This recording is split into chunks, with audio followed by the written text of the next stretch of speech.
Today, kids, we're going to be comparing Jesus to Muhammad. Peace be with him.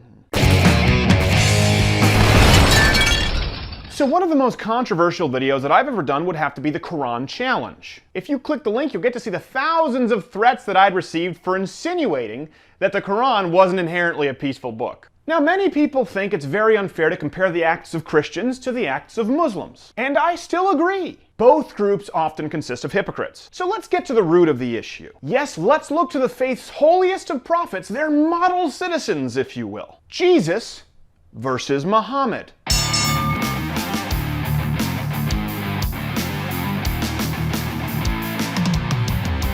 Also, quick note, even though I know that I can physically portray Jesus as much as I want without any fear of violent repercussions whatsoever. Hey Jesus, how you doing? You want me to pour you some wine? What? I am aware that in the Muslim faith, not believing in free speech does not allow for the same portrayals of Muhammad, which is why in these dramatizations I've gone to great lengths to avoid doing so. I am not Muhammad! Okay, firstly, before we get to their actual teaching, let's start with their personal lives. Though Jesus was never married, Muhammad's seemingly favorite wife was Aisha, who according to was around 6. Though to be fair, he only consummated when she was 9.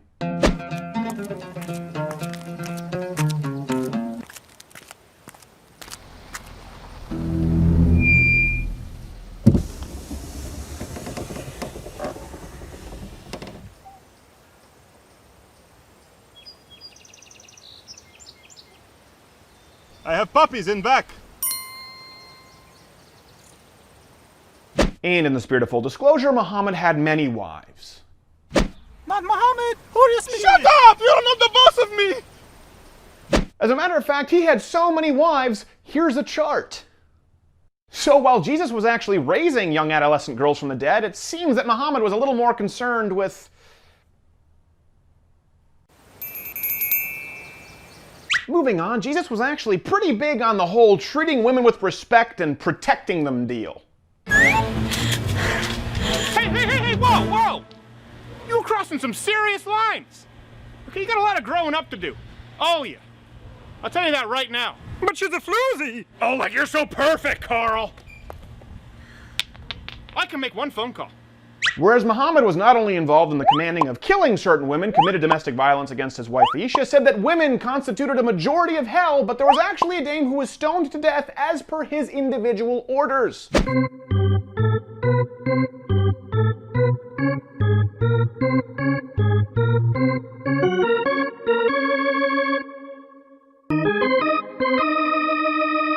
Now, regardless of his servitude, Jesus never demanded anything in return from these women. All right, come on, let me. No,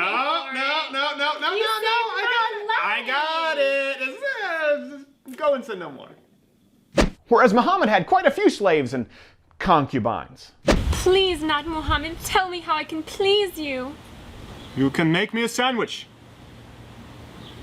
Like yesterday? Many of these, shall we call them, female properties he'd gained in battle after having slaughtered their fathers. Are you still here?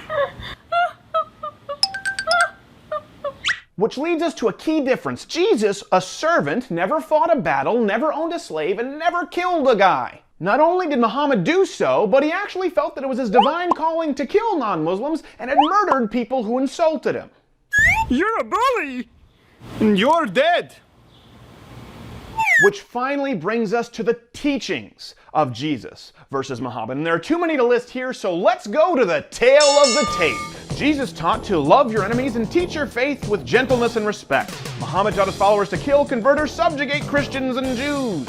Jesus said that God will judge apostates. Muhammad instructed his followers to kill them. Jesus taught mercy. The Quran teaches us punishment over compassion. But if you're noticing a disturbing trend here, congratulations, you're a logical person. But my challenge to you this time is to go beyond reading a chapter or two. Start with the verses listed in this video, but try and read the New Testament and the Quran in their entirety and compare the two for contrast. See if you can spot some differences that I've missed. If so, let me know below. I think the differences are no better exemplified than Jesus' last words, having been tortured and persecuted, yet having never retaliated on the cross, asking God to forgive them for they know not what they do. Versus the last words of war-waging Mahomet, having never been tortured or persecuted to the same degree, in which he said, "May Allah curse the Jews and Christians, for they built the places of worship at the graves of the prophets." The holiest of prophets, and you're going to make those your last words? Really? Not Mahomet! Please, what shall I say of you? Should I say that your peace and love will transform the earth? No, don't worry about it. Such strong hands.